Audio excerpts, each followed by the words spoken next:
Hi Internet, my name is Odyssey and I love drawing things that are fantasy. Today I am drawing sketches of the face, and I love doing this almost every single day. I absolutely love doing portraits. It's not an unregular occurrence for me to actually draw faces at all. I love practicing the anatomy of the faces. I think it's just an interesting challenge, really. The reason why I find it so fascinating to draw portraits is because there are so many different aspects of it.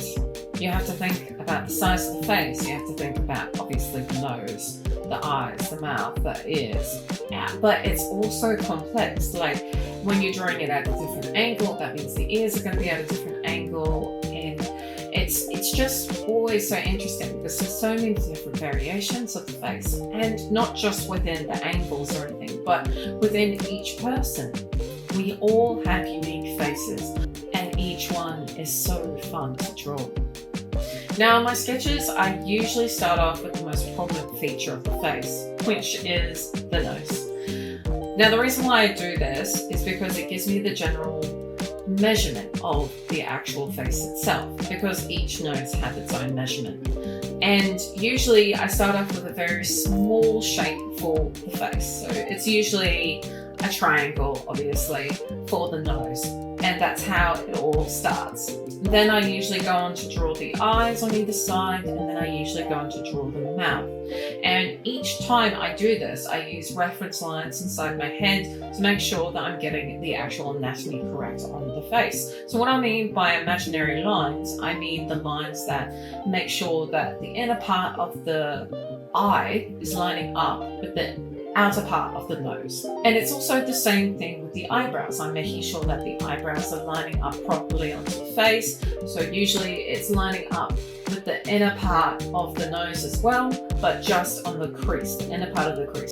And with the mouth, you just got to make sure that it's at the right angle, because everyone has different lengths of their mouth. If you are ever having trouble with drawing mouths or getting those imaginary lines down correctly, use your pencil and just line it up with the face. And so you can use that to actually create a visual line, a visual representation of that angle. And it's so much easier when you do that and when you establish the correct angle, so that way you can look at that angle and know that the anatomy is correct. Because each time you use those visual lines, they are helping you get the right shape, get the right measurements of the actual face.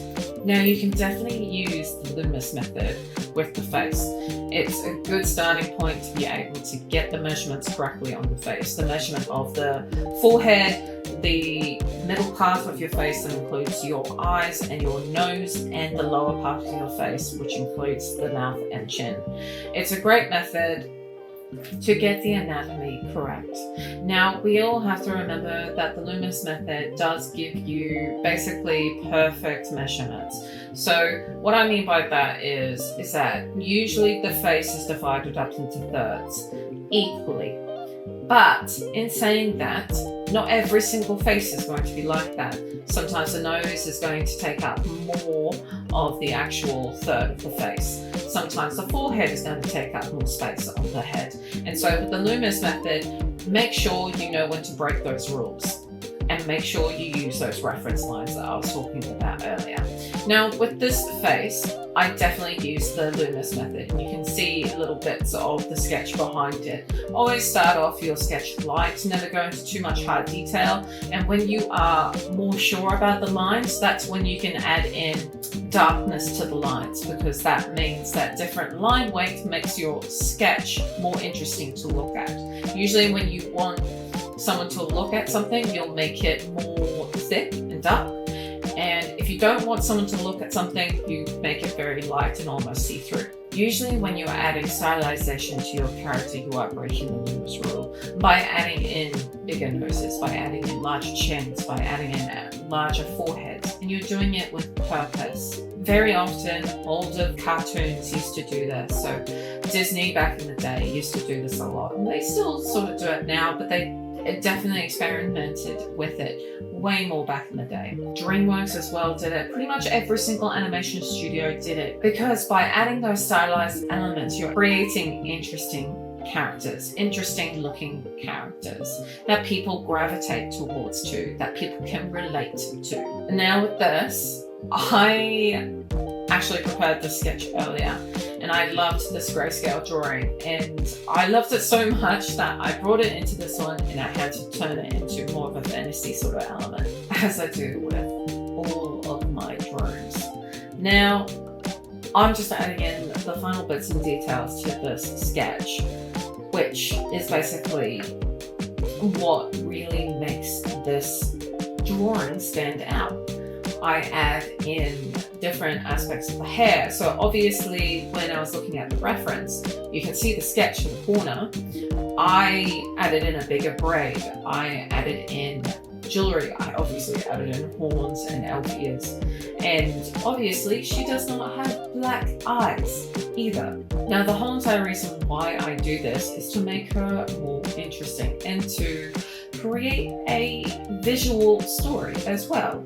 Like, I want her to be able to tell that she's from nobility. I want the audience to be able to tell what class she is, where she grew up. Each character will have their own backstory, their own background. And it's really important to be able to tell their background through their clothing, through their characterization. The reason why this is so important is because no one wants to be able to be told where they're from. They don't want to be explained to have their hand held through a story. They don't want that, because that gets boring. Audience members are not dumb. Treat them like they're smart. Of course they're going to know nobility from poor. Of course they're going to know what clean and dirty looks like. Of course they're going to know what jewelry means and what sort of status or what sort of things that people in royalty wear. So use these certain things, use jewelry, use clothing, use battle scars,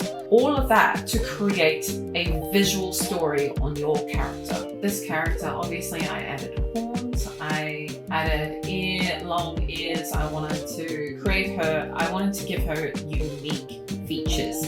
Basically to tell the audience that she's part of a different race.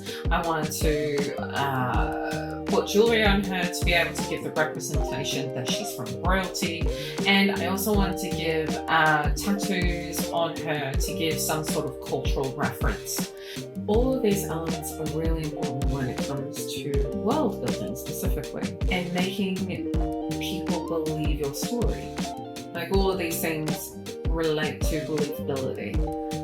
Like, you're not gonna have, obviously, a beggar wearing jewelry unless they stole it. It's not reasonable.